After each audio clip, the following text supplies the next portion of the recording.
Can you help me out with what we were discussing before? Yield maturity.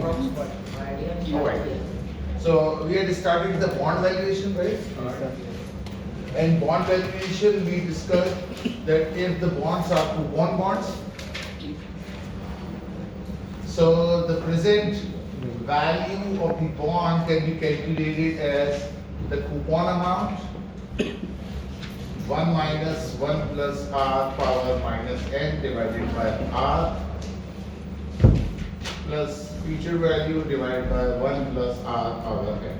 So this is the formula to calculate the present value or fair value of the bond. Similarly, we had also discussed that if you are going to calculate the approximate value of YTM without using financial or scientific calculator, so we have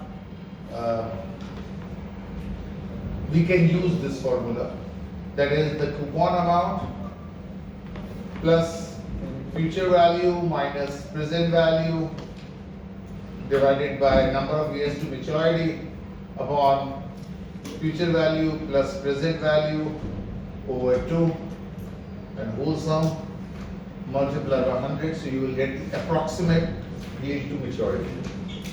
The third thing what we had discussed is current yield,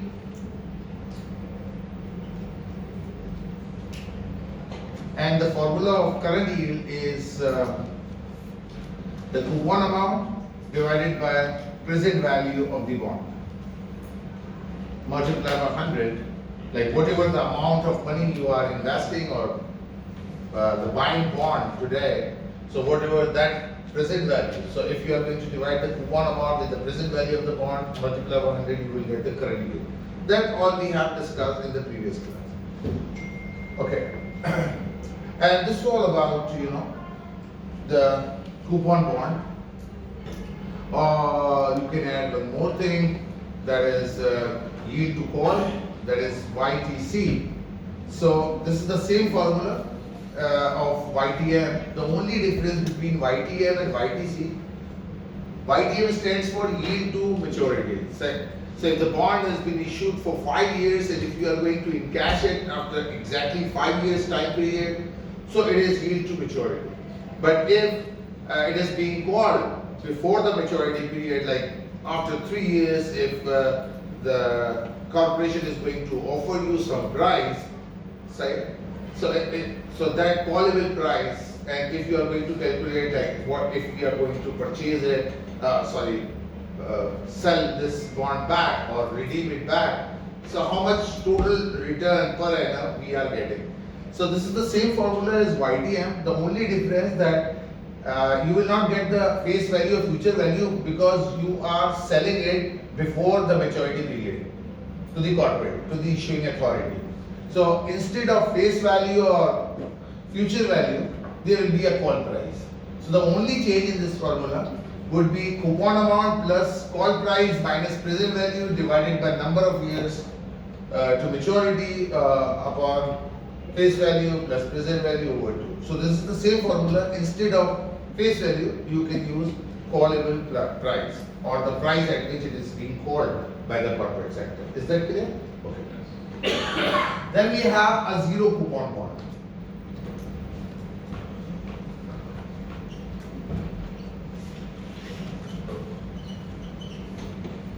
So in zero coupon bond,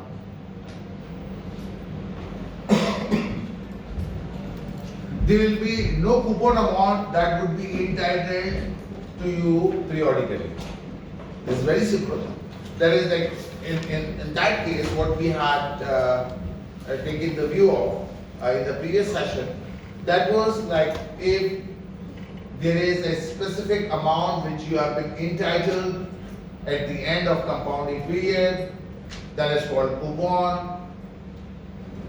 There will be a specific coupon rate, and then upon its maturity you will be entitled the face value or the extrinsic value which is mentioned on the bond. So that is it.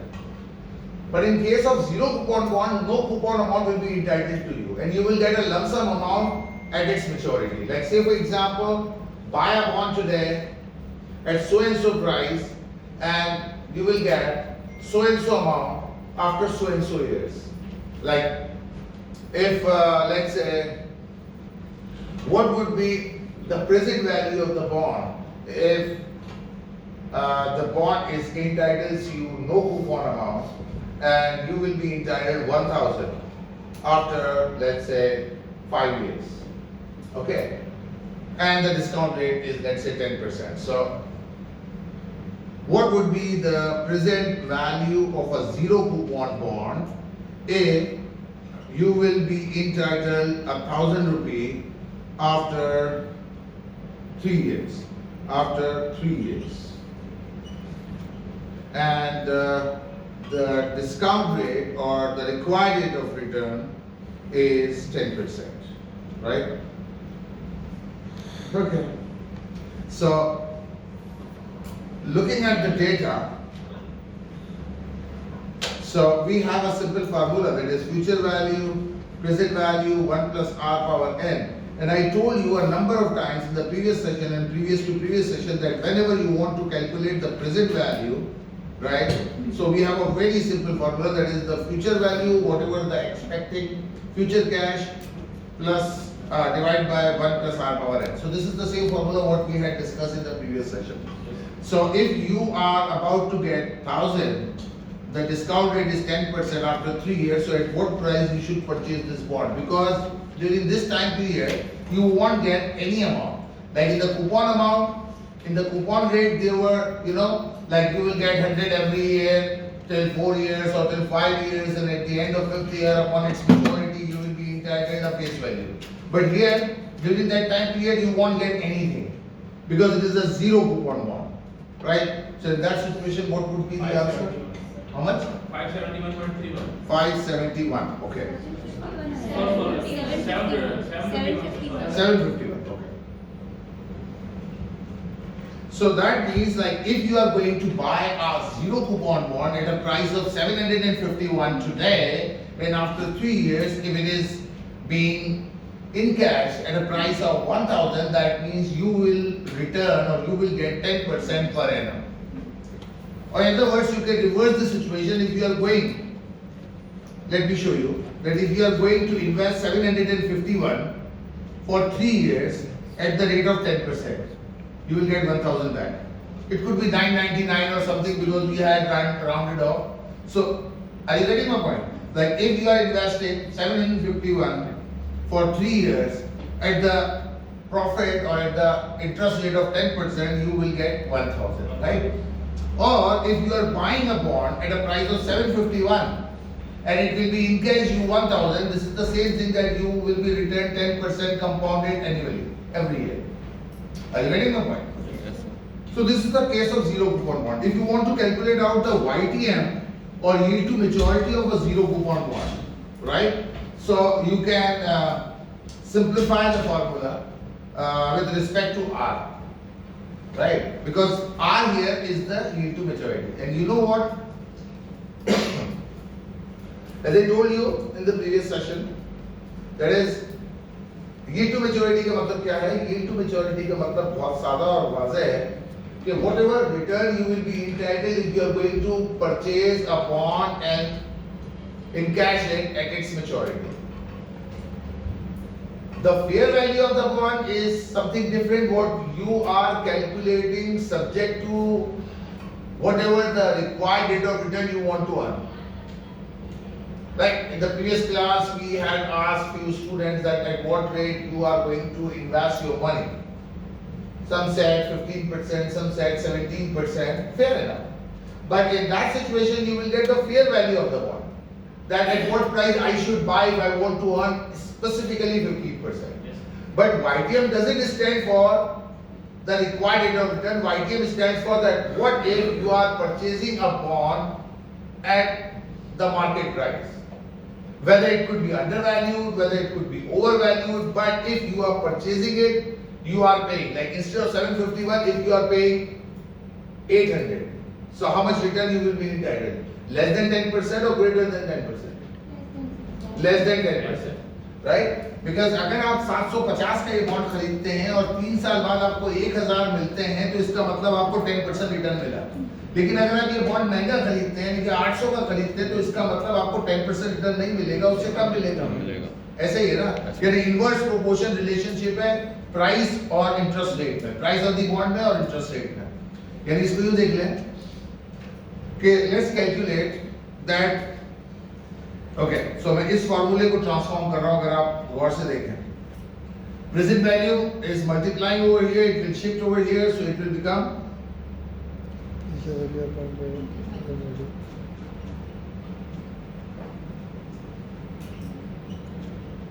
so this is the formula. How come I reached to this? You can see this, the present value, so future value upon present value is equals to 1 plus r power n, ठीक है? अब अगर मुझे n को remove करना है तो मैं बोथ साइड को 1 upon n से मल्टीप्लाई कर दूंगा, ठीक है? तो ये क्या बन गया जनाब? ये बन गया future value upon present value power 1 over n is equals to 1 plus r, right? Plus का 1 वहां जाएगा, माइनस का 1 हो जाएगा, तो r is equals to future value upon present value power 1 upon n minus 1, so whole sum multiplied by 100 because it is a rate. Here this rate is called YTM. अब यहाँ पर मैं अगर मैं 10% earn करना चाहता हूँ तो मुझे इसको 750 का लेना चाहिए, लेकिन क्या करें, मार्केट में 800 से कम का नहीं है, and still I am interested to buy this bond. So if I am buying an overvalued bond, automatically my return will not be my desired rate of return what I was expecting. So let's check this out. The future value I will be entitled to 1000, and currently the market price of this bond is 800, and I am still interested to buy this. 1 upon 3 minus 1 multiplied by 100. Do the math please. It must be less than 10%.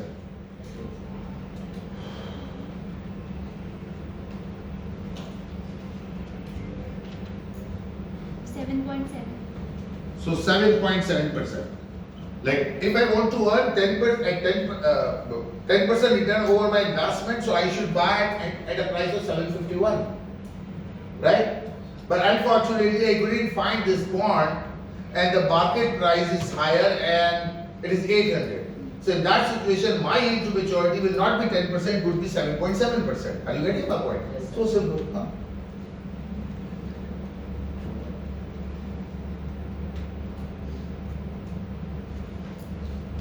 I'm just doing this simplification if you don't want.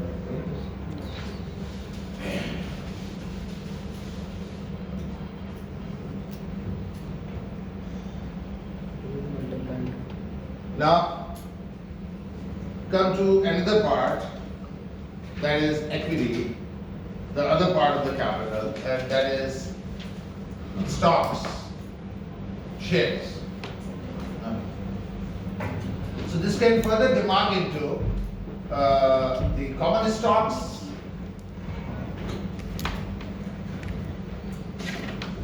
and preferred stocks.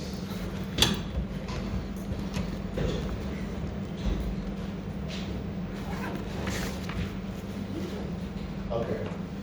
So the common stocks are ordinary shares, and the other type is preferred stocks, right? Then in preferred stocks, it could be cumulative and non-cumulative.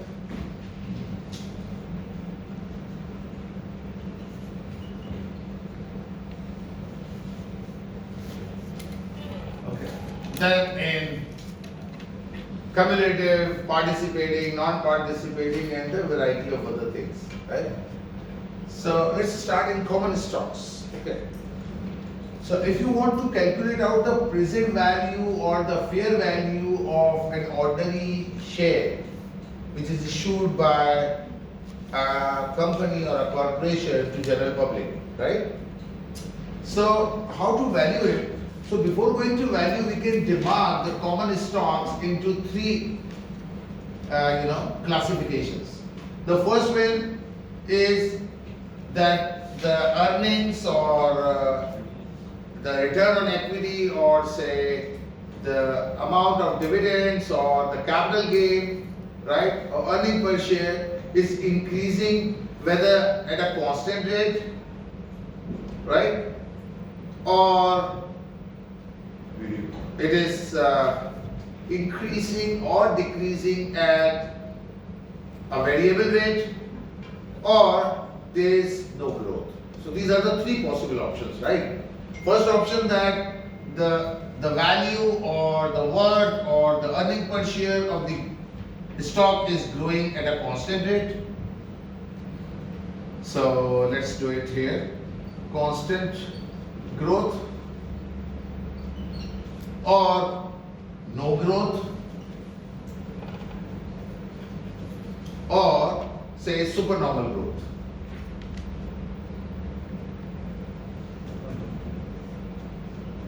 Right? यानी क्या समझाने की कोशिश कर रहा हूँ, दोबारा से समझना। आपने एबीसी कॉर्पोरेशन का एक शेयर अगर परचेज किया तो उसकी जो एप्रिसिएशन है प्राइस की, सही है, या अर्निंग पर शेयर जो है वो एक कांस्टेंट रेट से ग्रो कर रहा है, सालाना 10%, 5%, 8% से ग्रो कर रहा है, या कांस्टेंट है, ग्रोथ नहीं कर रहा, या हैज़ार्ड ग्रोथ कर रहा है, यानी कभी 5% से आपकी ईपीएस बढ़ रही है, कभी 8% से बढ़ रही है, कभी 12% से बढ़ रही है, कभी 4% से बढ़ रही है, कभी -2% से बढ़ रही है, सही है? तो कहने का मेरा मकसद ये है कि अगर उसकी ग्रोथ जो है वो फ्लक्चुएटिंग हो तो उसको मैं सुपर नॉर्मल ग्रोथ या एबनॉर्मल ग्रोथ कहूंगा, और अगर कॉन्स्टेंटली 10% से वो ग्रो कर रहा है तो उसे मैं कांस्टेंट ग्रोथ करूंगा, और ग्रो नहीं कर रहा है तो उसे मैं नो ग्रोथ कहूंगा। तीन ही सूरतें हो सकती है ना, चौथी कोई सूरत अगर आपके ज़हन में आ गई तो बता दीजिए।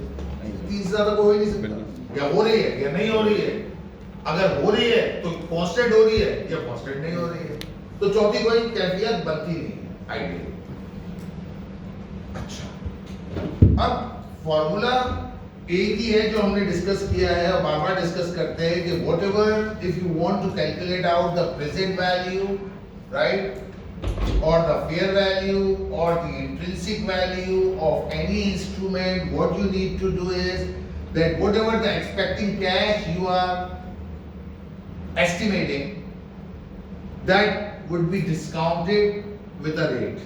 The rate could be your required or desired rate of return, the rate could be KIBOR, the rate could be the interest rate of the economy, the rate could be the discount rate which is announced by central bank of your country, repo rate, right, whatever. So what do you want? आप कितना return चाहते हैं, सही है, और who is investing to whom, right? So this is the formula. यही formula चल रहा है, कोई नया फार्मूला अभी तक नहीं आया है, चाहे वो एन्युटी हो, चाहे वो परपीचुइटी हो, चाहे वो कंपाउंड इंटरेस्ट की बात कर रहे हो, चाहे हम बॉन्ड वैल्यूएशन की बात कर रहे हो, चाहे वो कूपन बॉन्ड हो, चाहे वो जीरो कूपन बॉन्ड हो, इसके अंदर भी हमने यही काम किया है सर, इसके अंदर भी हमने यही काम किया और इस फॉर्मूले को एक्यूमुलेट कर दिया एन्युटी का, वरना काम इसमें भी यही था, सिर्फ याद दिलाने के लिए अर्ज कर रहा हूँ कि आप यही कर रहे हैं, coupon divided by 1 plus R power 1 plus जो नेक्स्ट ईयर आपको कूपन मिलेगा 1 प्लस आर स्क्वायर, फिर तीसरे साल जो कूपन मिलेगा और तीसरे साल जो फेस वैल्यू मिलेगी divide by 1 plus R power 3, सही है? Swear to God, I am not doing anything new, right? This is the same thing we are doing in bond or in the previous sections and in this section. Supernormal growth, how much you will get after investing in a share? If you are going to buy a share, so what are the possibility of the expected cash? So let's suppose you are getting, like if you want to calculate out the present value of the bond, so you will get dividend, right? Dividend in the first year divided by 1 plus r power 1.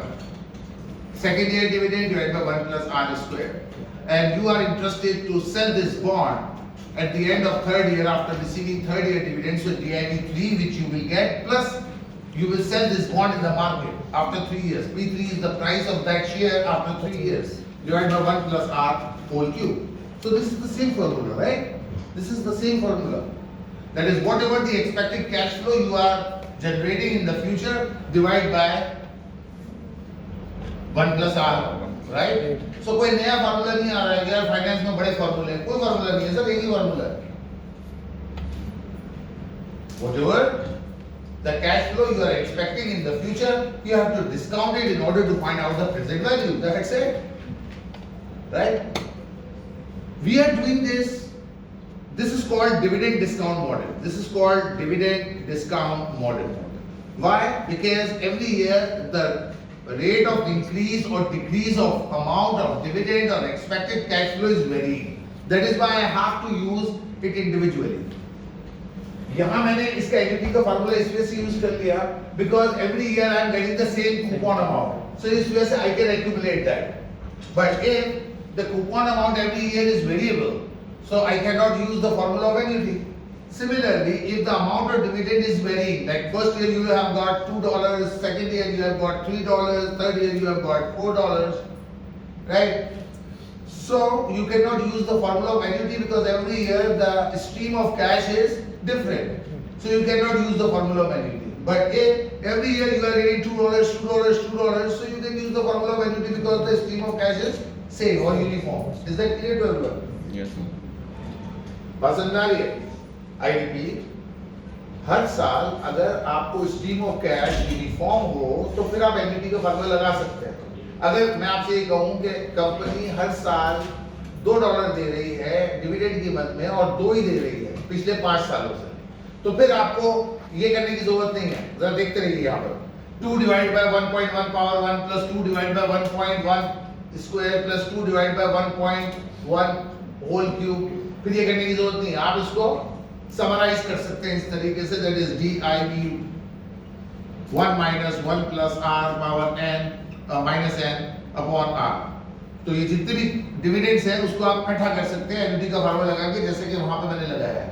अगर amount of dividend same है, लेकिन amount of dividend usually same होता नहीं है इस वजह से क्योंकि ये सुपर नॉर्मल ग्रोथ या एबनॉर्मल ग्रोथ की कहानी हम पढ़ रहे हैं, जिसके अंदर डिविडेंड जो है वो वेरी कर रहा होगा.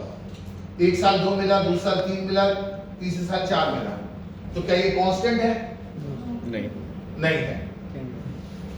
और ये कांस्टेंट चूंकि नहीं है इस वजह से हमें इसको इंडिविजुअली डिस्काउंट करना पड़ेगा क्योंकि स्ट्रीम ऑफ कैश रेगुलर नहीं है.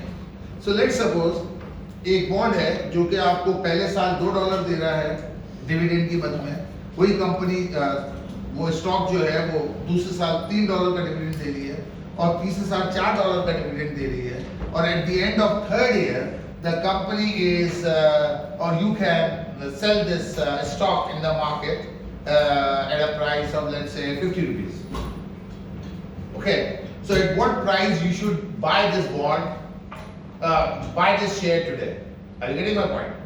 एक स्टॉक है जो आपको पहले साल आपकी एक्सपेक्टेशन ये है कि $2 का डिविडेंड देगा, दूसरे साल $3 का डिविडेंड देगा, तीसरे साल $4 का डिविडेंड देगा और तीसरे साल के आखिर में आप इसको फरोख्त कर देंगे 50 रुपए का.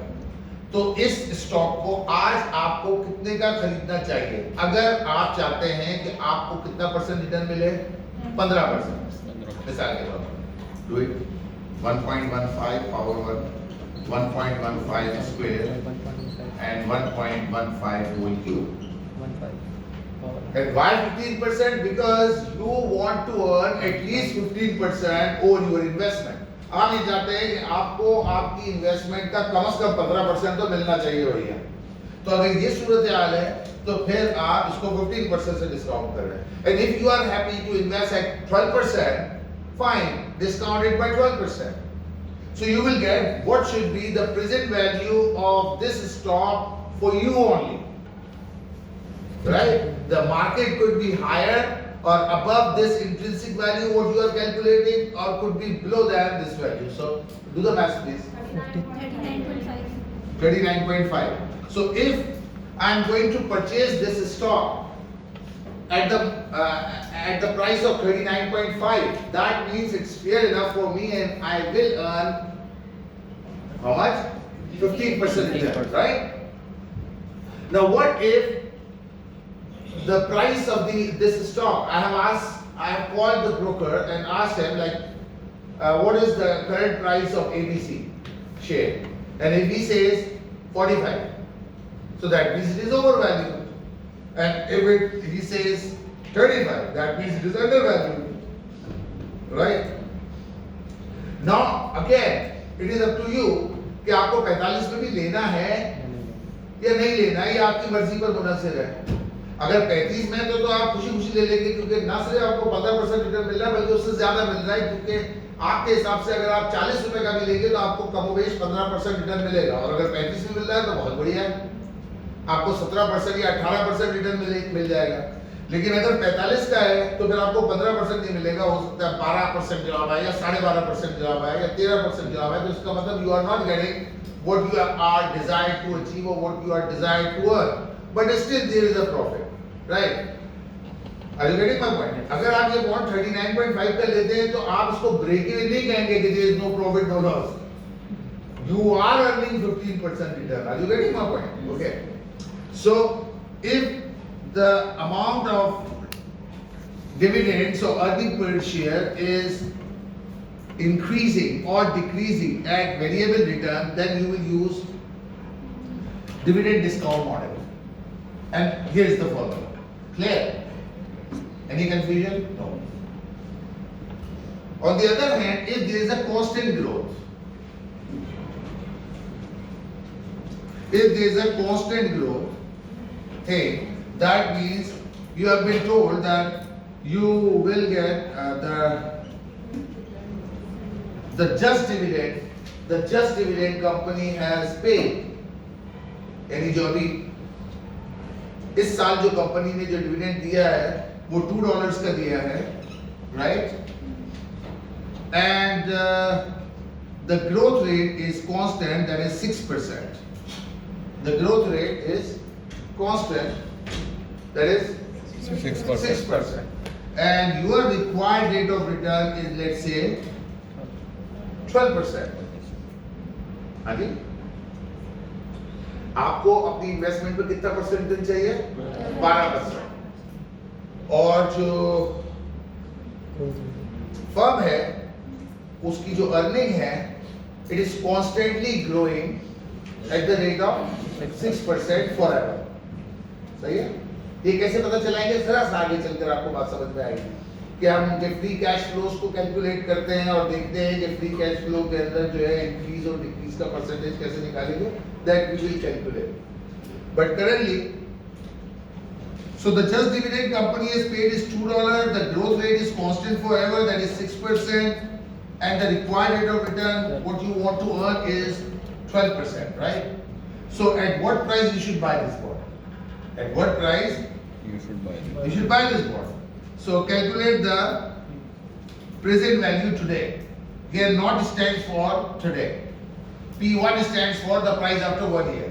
P2 stands for price after 2 years. P3 stands for price after 3 years, and so on. Right? So the name is called Gordon, who drive this formula, and name is Gordon growth model. Right?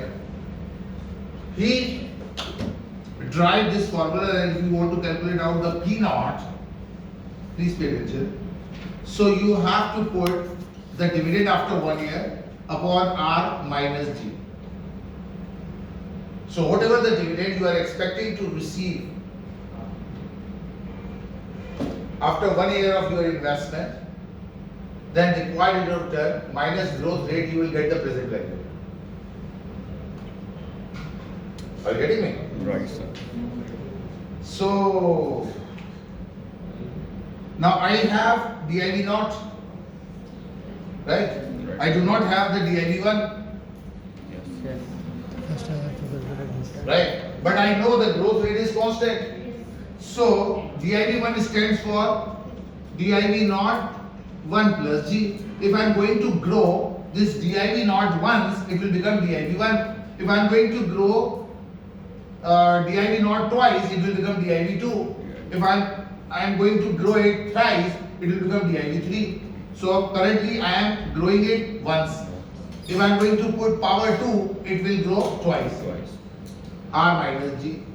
So DIV naught is $2. I am growing it at the rate of 6% for one time divided by 0.12 minus 0.06. I will get the present value of this stock.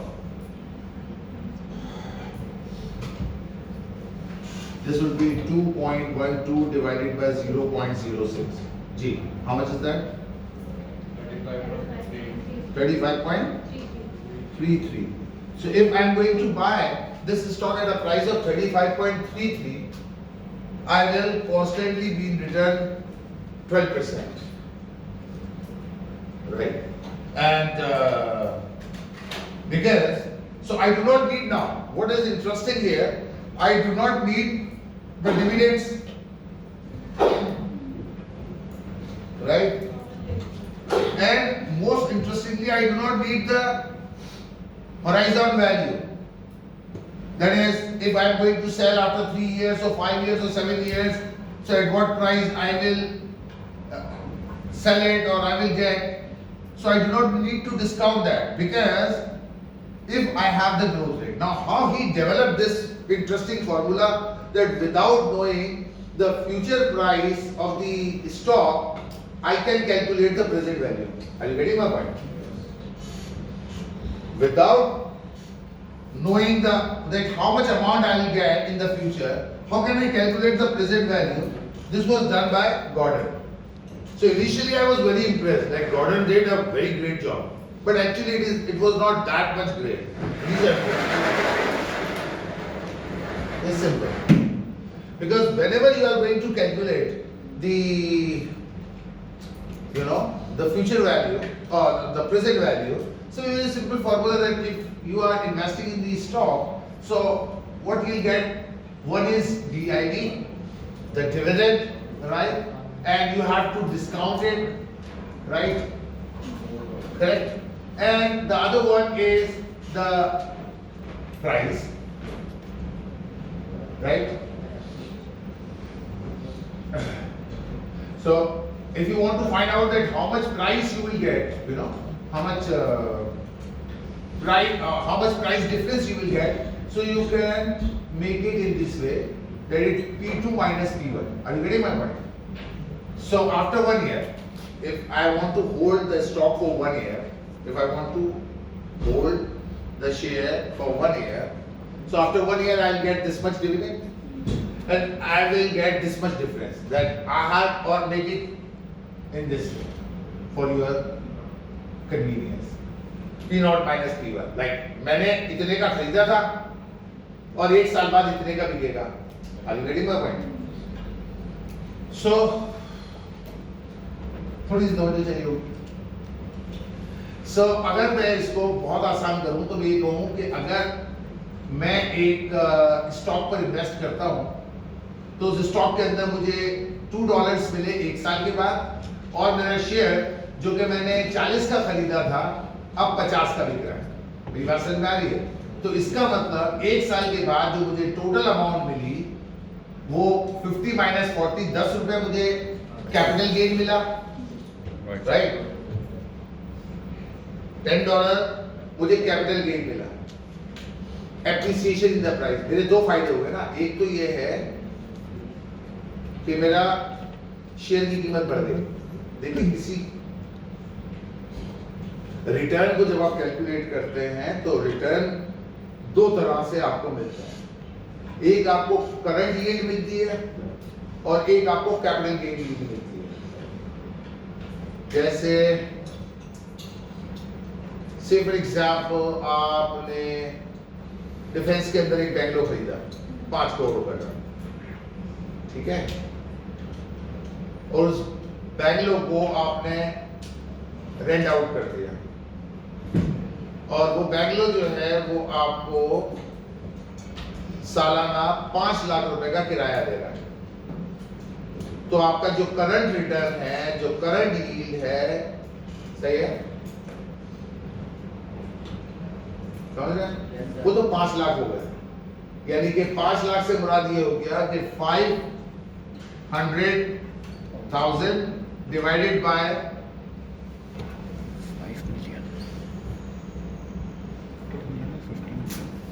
ठीक हो गया. multiply by 100. So this is your current return, current yield जो आपको rent की बदले मिल रहा है।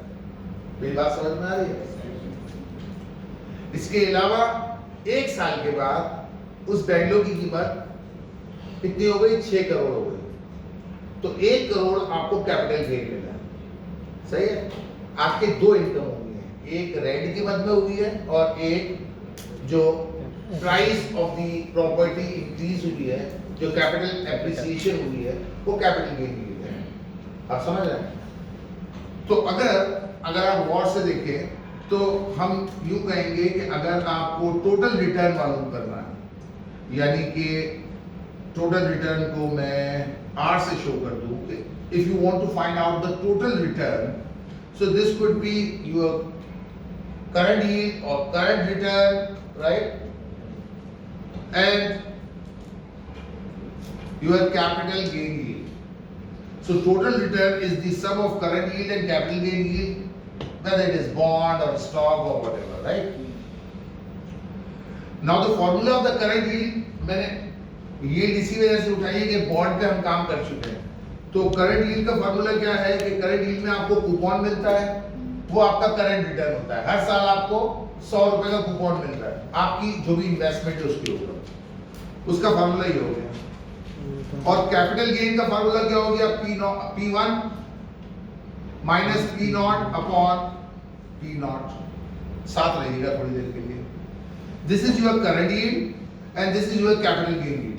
यानी $100 आपको सालाना मिल रहा है, और अगर या $2 आपको सालाना मिल रहा है, और एक साल के बाद आपने जो बॉन्ड 40 का खरीदा था वो 50 का बेचा, तो $10 का आपको उधर फायदा होगा।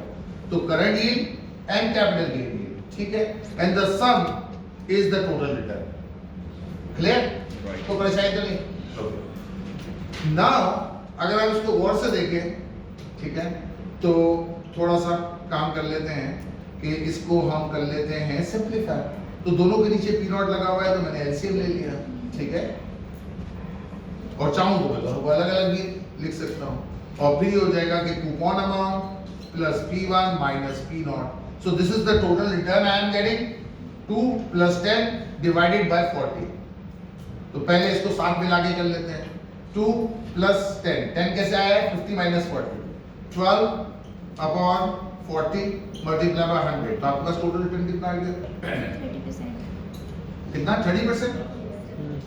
30%, right? 30% is your total return. अलग अलग कैलकुलेट कर ले। कूपन इज $2 डिवाइडेड बाय कितने का खरीदा? 40, और दूसरा 50 minus 40 divide by 40 multiply by 100। सही है? सो 2 upon 40, how much? 25 or 2.5, I guess. So 50 minus 40, 10 divided by 40 is 25, and 2 divided by 40 is 5. So if you are going to sum them, it would be 30%. 5% आपको current return मिला, 25% आपको capital gain मिला, सम करेंगे तो 30% होगा। ये भी बात समझ में आ गई?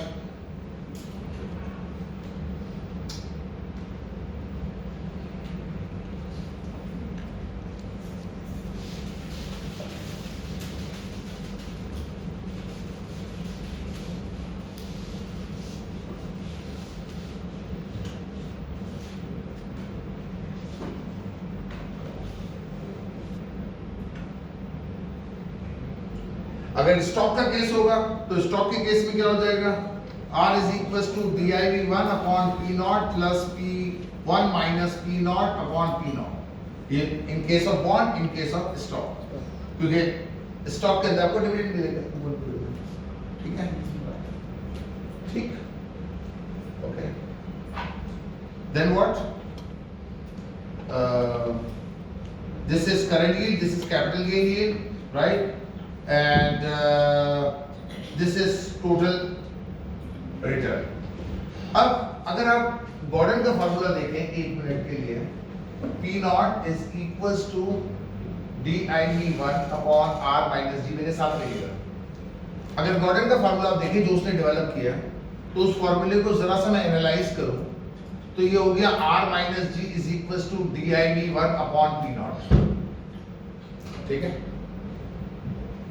ठीक, R is equal to DIV1 upon P naught plus G। ठीक, DIV naught is what? Current yield, and growth is what? So उसने करंट yield और कैपिटल गेन yield के जरिए इस फॉर्मूले को डेवलप किया। What is capital gain yield? P1 minus P naught upon P naught. What is current yield? DIV1 upon P naught. So Gordon ने इस फॉर्मूले को डेवलप किया, सही है, उसने कैपिटल गेन yield को G से डिनोट कर दिया। That's it. आप समझ में मेरी बात? So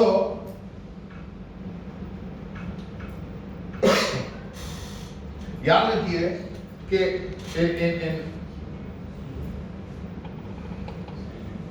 in bond valuation, this is yield to maturity. The yield to maturity or the total return is the sum of current yield plus capital gain yield, right? Or in stock, the total return is the dividend yield plus capital gain yield. अब current yield को stock के case में हमने dividend yield का नाम दे दिया, सही है?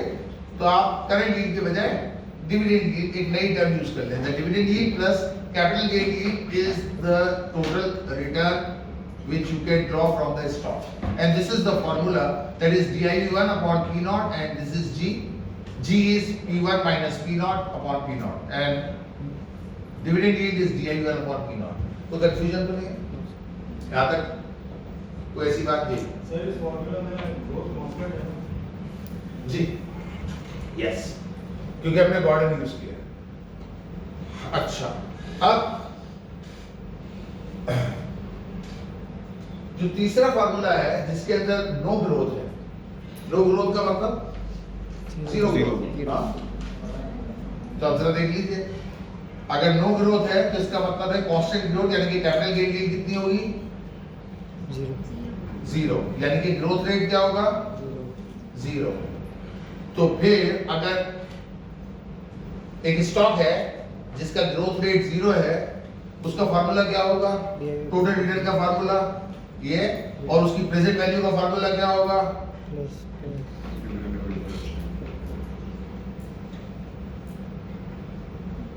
सही है, ये किसका फार्मूला है? को जाना पहचाना है? ये परपेचुइटी का फार्मूला नहीं लग रहा? Payment upon R, right?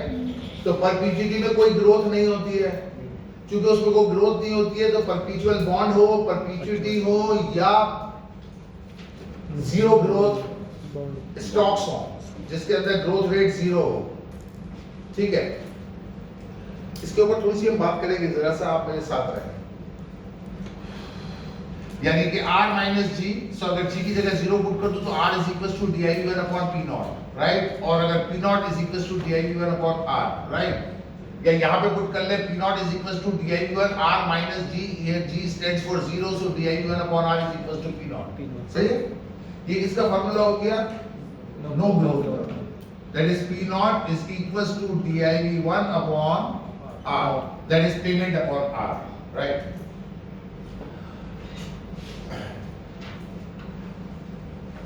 Now, how can we calculate the growth rate? That is very interesting.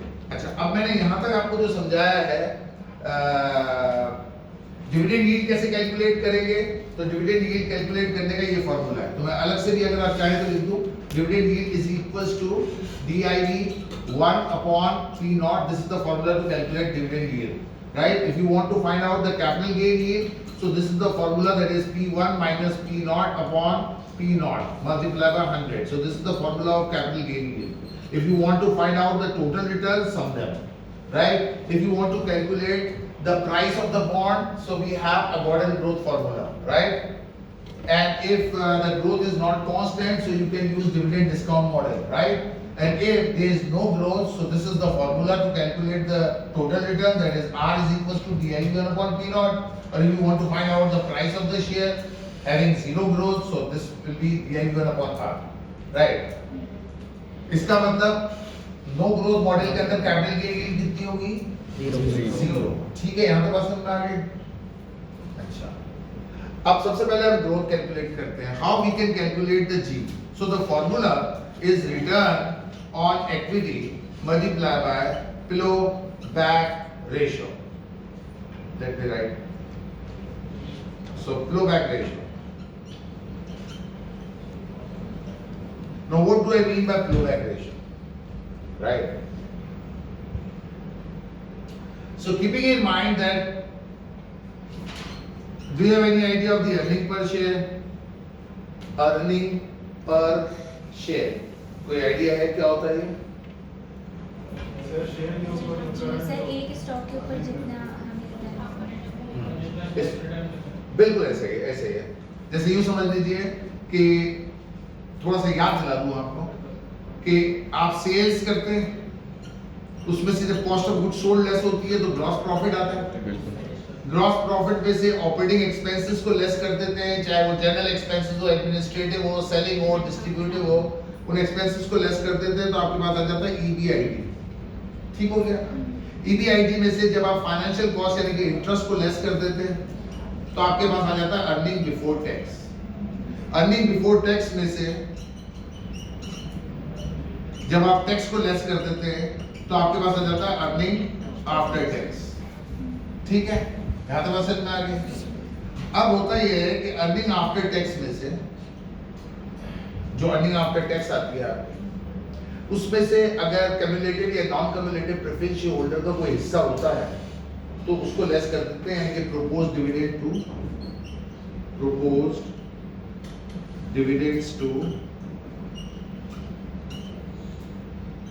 Preference share holders, और उसके बाद जो बचती है नेट अर्निंग, राइट, उसको डिवाइड कर देते हैं नंबर ऑफ आउटस्टैंडिंग शेयर्स।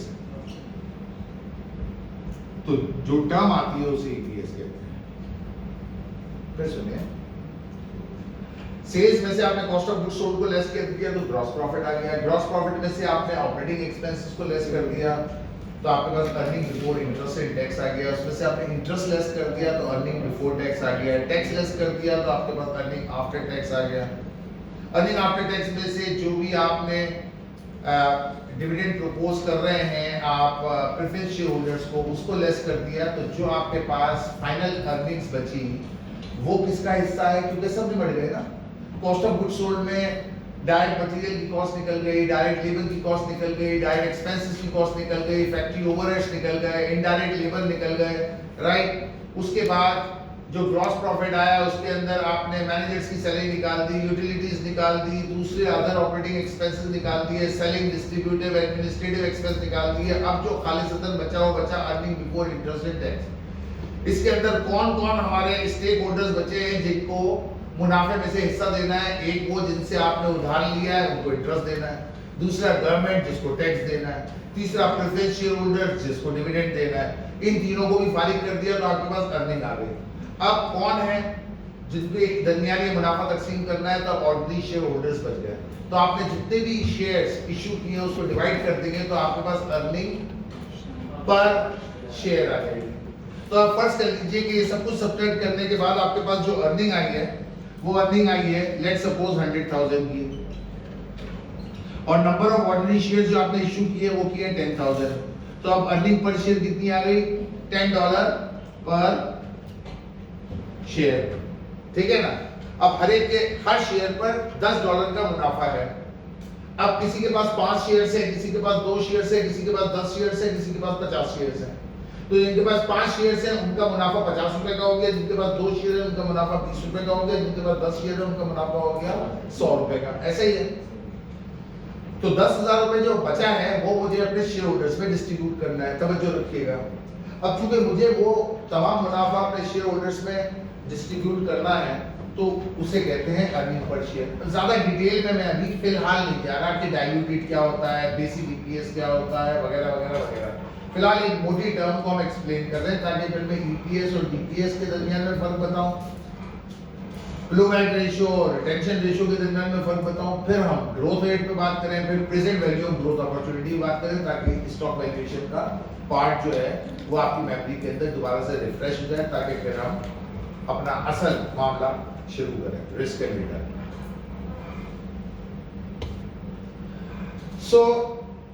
सूरत हाल क्या है? सूरत हाल ये है कि I am the CEO of the company and you are all the shareholders and I have invited you in the annual general meeting, right? And I am proposing you a dividend policy. Are you getting my point? That you all have seen in the books, in the annual report which we had published prior to call this annual general meeting. और आप लोगों ने company की performance को भी देख लिया होगा, इस एनुअल जनरल मीटिंग में आने से पहले उसकी पोजीशन को भी देख लिया होगा, उसकी लिक्विडिटी पोजीशन को भी देख लिया होगा। तो आपने यानी कि इन शॉर्ट एनुअल रिपोर्ट जो है वो गूगल से डाउनलोड करके और हमने आपके घरों पे भिजवाई भी थी, देख ली होगी कि इनकम कितनी हुई, हमारी बैलेंस शीट की पोजीशन क्या है, हमारे कैश फ्लो की पोजीशन क्या है। आपने सारे फाइनेंशियल स्टेटमेंट्स को गो थ्रू कर लिया और आप ये जानते हैं कि हमारी अर्निंग पर शेयर जो है वो $10 पर शेयर आई है। सही है, आप लोग सब काबिल एहतराम हैं, सही है।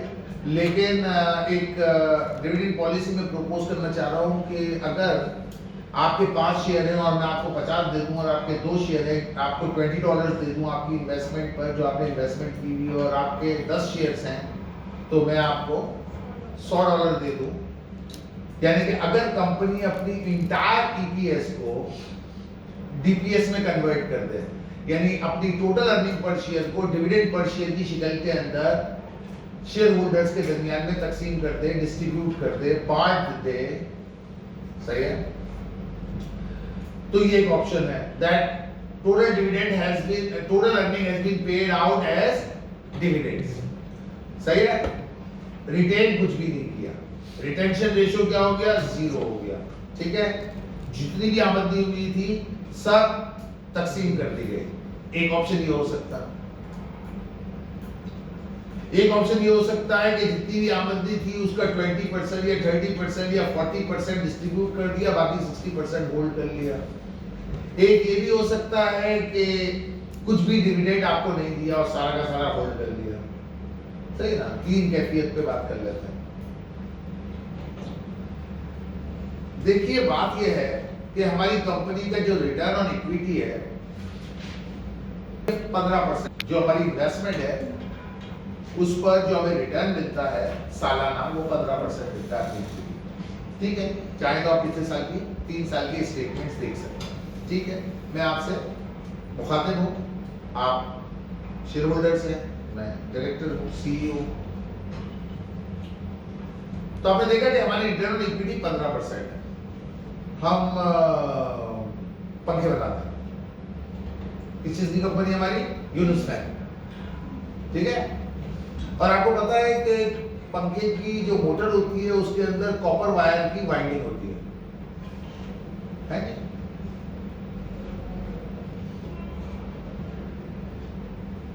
और तांबे का तार जो है, कॉपर वायर जो है, हम खरीदते हैं पाकिस्तान केबल से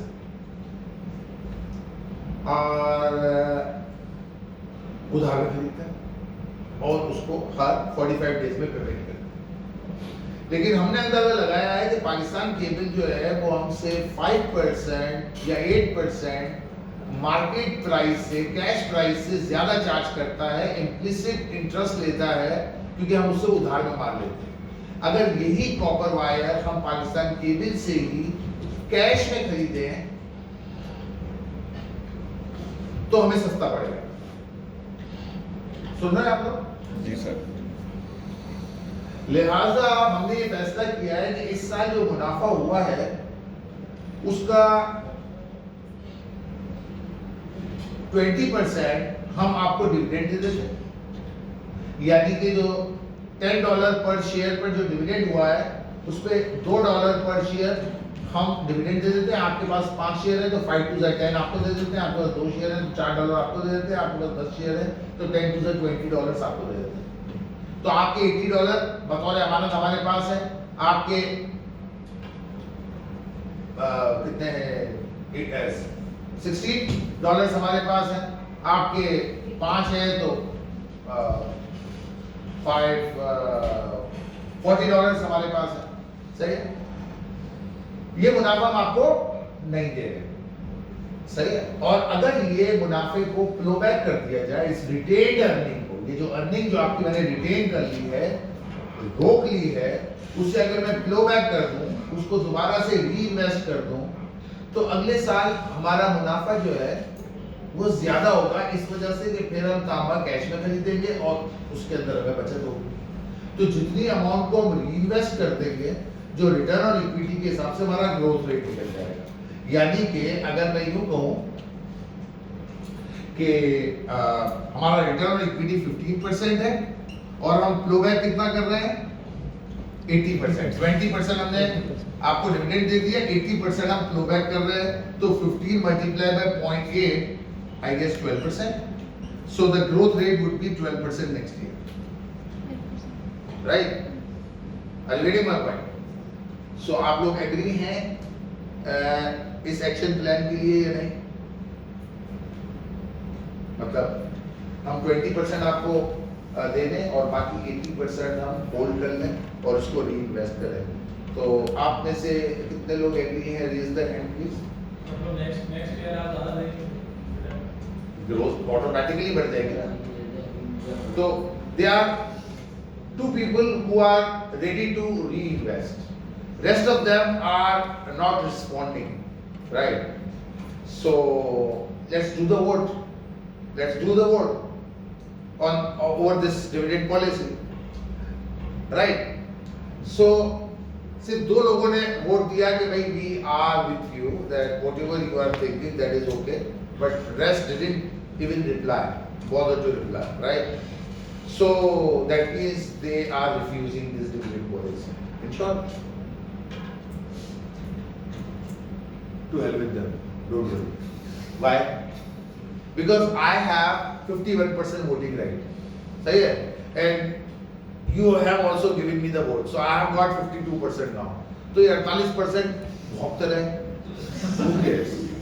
Are you getting my point? Yes, sir. Because आपके पास कितने शेयर्स हैं? 5 शेयर हैं, तो आपके 5 वोट हैं, ये समझ में। आपके पास 2 शेयर हैं, आपके पास 2 वोट हैं, आपके पास 10 शेयर हैं, आपके पास 10 वोट हैं, सही है। टोटल 10,000 शेयर जो है उसमें से 5,100 शेयर्स मेरे पास हैं। मैं 5,100 वोट इस डिविडेंड पॉलिसी को दे रहा हूँ, उखाड़ लो जो उखाड़ना। ये तो मैं मोहब्बत में आपको बता रहा था, नहीं मानते तो नहीं सकते, तो फर्क नहीं पड़ता। अब रिजर्वेशन है। अब रिजर्वेशन क्या है? रिजर्वेशन ये है कि sir we have a kitchen and kitchen needs chicken. So हमने जो इन्वेस्टमेंट इस वजह से की थी कि हमारा को सालाना एक मखसूस डिविडेंड मिलता रहे और जिसके तहत जो है हमारा किचन चलता रहे। अगर आप हमारे मुनाफे को रिटेन कर लेंगे, रिटेन करने से मुराद इसको रीइन्वेस्ट कर देंगे, तो बाप मरेगा, बैल कटेगा, फिर हिस्सा बटेगा, वो किसने देखा है? अभी फिलहाल तो मैं भूखा रह जाऊंगा, तो मैं क्या करूँ? मतलब मेरे भाई जरा सुने, अब जरा सुनिएगा। हमारा शेयर कितने का है? 50 रुपए का, नहीं 40 रुपए का। मिसाल के तौर पर हमारा जरा सुनिएगा, 40 रुपए का हमारा शेयर है, सही है। ईपीएस कितनी आई है इस साल? 10 रुपए, ठीक है। Market price of the share कितनी हो गई? 50। जरा देखते रहिएगा, ये बड़ा आम सा एक मिसकॉन्सेप्शन है जो ठीक करने जा रहा हूं। आपका शेयर है 40 रुपए का, 2 रुपए मैंने आपको डिविडेंड दे दिया,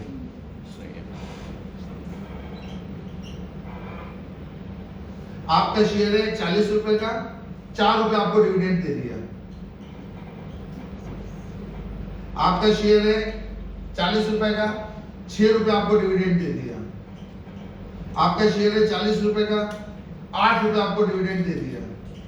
आपका शेयर है 40 रुपए का, 10 के 10 रुपए आपको डिविडेंड दे दिया, कुछ भी रिटेन नहीं किया। कुछ समझ रहे हैं आप? क्या समझ रहे हैं? मार्केट वैल्यू कम हो रही है। अगर आपके जहन में किसी गोशे में ये है कि मैं आपके पैसे खा लिया या कंपनी ने आपके पैसे दबा लिए, तो भाई वो मार्केट पे रिफ्लेक्ट हो रही है price. If I am retaining 8 rupees, $8 from your earning and giving you $2, so जो मैं आपको दे रहा हूँ वो तो आप खा पी के बराबर कर देंगे। वो मार्केट से निकल गए, वो 8 रुपए मेरी बैलेंस शीट के अंदर पड़े हुए हैं आपके। तो जितने मेरे बैलेंस शीट में पड़े हुए हैं उतनी अमाउंट से मार्केट प्राइस शूट कर जाएगी। ये बात समझ में आई यहाँ तक? तो अगर मैं आपको 4 रुपए डिविडेंड दे रहा हूँ और 6 रुपए रोक रहा हूँ तो आपका मार्केट प्राइस 46 रुपए का हो गया। और अगर मैं 10 के $10 आपके मुंह पे मार दे रहा हूँ तो आपका मार्केट प्राइस तो 40 रुपए रहेगा। सही है? पहली बात यहाँ तक बात समझ में आ गई। लेकिन अब आप जिद कर रहे हैं, सड़क पे लेट गए, पांव पसार रहे हैं, नहीं मुझे तो डिविडेंड चाहिए। तो अब इसका हल ये है भाई कि अगर मैंने आपको $2 डिविडेंड दिया है, सही है? कितने दिया है? $2, यानी कि $10 दे दिए 5 शेयर पर। 5 शेयर पर आपके पास 5 शेयर है, इनका केस डिस्कस कर लें। 5 शेयर है, $2 के हिसाब से $10 दे दिए और कितने रोक लिए आपके? 40 रुपए का एक शेयर है, सॉरी 8 रुपए मैंने आपके रोक लिए, 5 शेयर पर 40 रुपए रोक लिए। सही है? और आपको अपना किचन चलाने के लिए पूरे 50 ही चाहिए थे, 10 मैंने आपको दे दिए। सही है? तो बाकी एक शेयर जो है आप मार्केट में ले जाकर बेच दें। एक शेयर आप मार्केट में ले जाकर बेच दें। उससे होगा क्या? आपके पास कितने पैसे आ गए? $10 आपने मुझसे लिए, $48 आपने एक शेयर बेच दिया, आपके पास $58 का डिविडेंड आ गया। अब आपके पास 4 शेयर है, आपकी इन्वेस्टमेंट ऑलमोस्ट उतनी है। रीजन ये है कि आपने, आप मेरी बात समझ रहे हैं क्या समझ रहे हैं? भाई आपको सिर्फ मेरे हाथ से पैसे लेकर खुशी होगी क्या? एक ही बात है ना, आप मार्केट में ले जाकर एक शेयर बेच दें, अपना डिविडेंड खड़ा कर लें। जितने पैसे आपको चाहिए, जितना डिविडेंड आपको चाहिए, आप उतना डिविडेंड मार्केट से कैश करवा लें, यानी अपना एक शेयर बेच दें। सही है? आपको डिविडेंड मिल गया, लेकिन आपकी ओवरऑल कैपिटल उतनी है। अगर आप ये चाहते हैं कि मेरी कैपिटल इस कंपनी में 500 रुपए रहे, तो 500 से एक्सेस जितनी भी प्राइस बढ़ी है उतने शेयर्स बेच दें, आपको डिविडेंड मिल गया। उसे कहते हैं रेडीमेड डिविडेंड।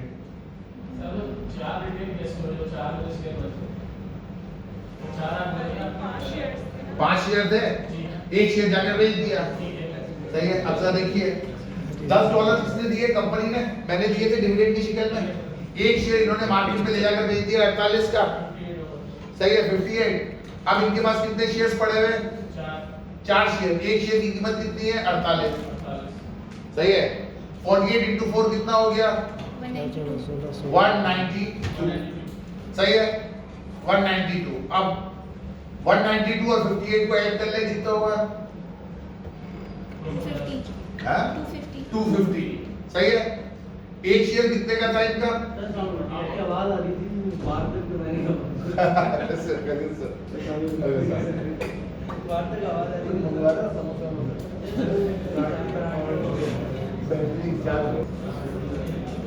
ये दोनों मेरे स्टूडेंट हैं। सो 250। सही है? एक शेयर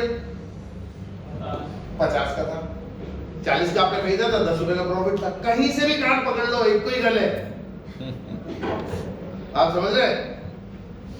एक सही है? इनका केस ले, आपकी इन्वेस्टमेंट कितनी थी? आपकी इन्वेस्टमेंट थी 2 शेयर्स, 40 मल्टीप्लाई बाय 2 80। सही है? और $20 आपको अर्निंग मिली, कितने हुए? 100 डिवाइड बाय 2 50। ठीक? उसमें से मैंने क्या किया आपके साथ? मैंने ये किया कि आपको $4 डिविडेंड दे दिया एक शेयर पे। तो $4 मैंने डिविडेंड दे दिया, 16 मैंने होल्ड कर लिया। सही है? ठीक है? और यानी 16 क्या होल्ड कर लिया। मार्केट में एक शेयर जो है वो 48 का है, तो 2 शेयर आपके पास है, तो 96 + 4 100 डिवाइड बाय 2 50। सही। तो कहीं नहीं जा रहा पैसा आपका, कहीं नहीं जा रहा। और सबसे इंपॉर्टेंट बात और आखिरी बात वो ये है कि अगर आपके जहन के किसी गोशे में, आपके लाशऊर में, आपके तहत शऊर में अगर कोई ऐसी बात है कि I am not loyal, I am not sincere, I am not honest, तो आप एमओपो की जन्नत में रहते हैं। पूछे क्यों? कितनी इन्वेस्टमेंट है बेटे पर? 5 शेयर। एक शेयर कितने का लिया था? 40 का। 5 शेयर के कितना हुआ? 200। सही है? इनकी कितने की इन्वेस्टमेंट है? $200 की। $200 की। मेरे पास कितने शेयर है? 5100। 5100। हैं? 5100 को 40 से मल्टीप्लाई करो, कितना होगा? 20 लाख से पड़ेगा 20,000 और 20,400 $204,000। है ना? 2,04,000। 2,04,000। तो मेरी $2,04,000 की इन्वेस्टमेंट है, तो कंपनी के साथ मैं ज्यादा सिंसियर, लॉयल और ऑनेस्ट हूँगा, ये ज्यादा सिंसियर और ऑनेस्ट होगी?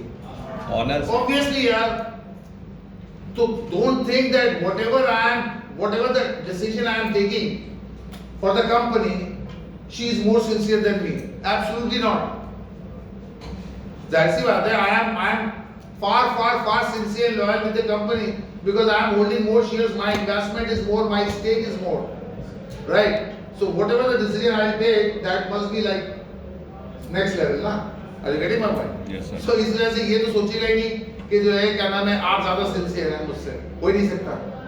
सही है ना? जितनी ज्यादा जिसकी इन्वेस्टमेंट होगी वो ज्यादा सिंसियर होगा, ठीक है ना? Right. तो हमने ये फैसला किया है कि हम $2 पर शेयर फ्लो बैक करते हैं। तो आप जरा समझिए, अगर आप जरा सुनिएगा, dividend pay out ratio and plough back ratio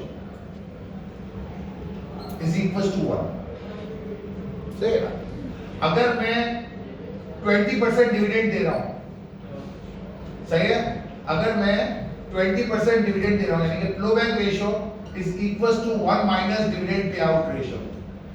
So अगर I am giving you 30% dividend, so the flow back ratio is 70%. If I am giving you 40% dividend, so the flow back ratio is 60%.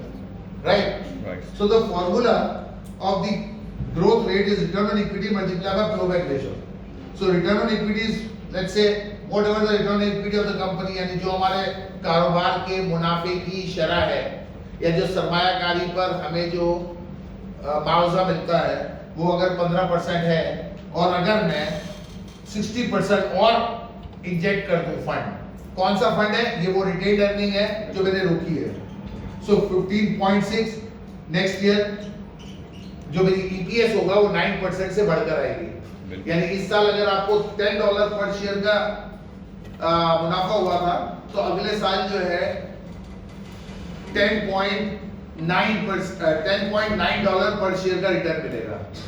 क्यों? क्योंकि आपने अपने मुनाफे में से कुछ हिस्सा री इन्वेस्ट कर दिया था। सही है? So company will always try to get rid, जान छुड़ाने की कोशिश करेगी।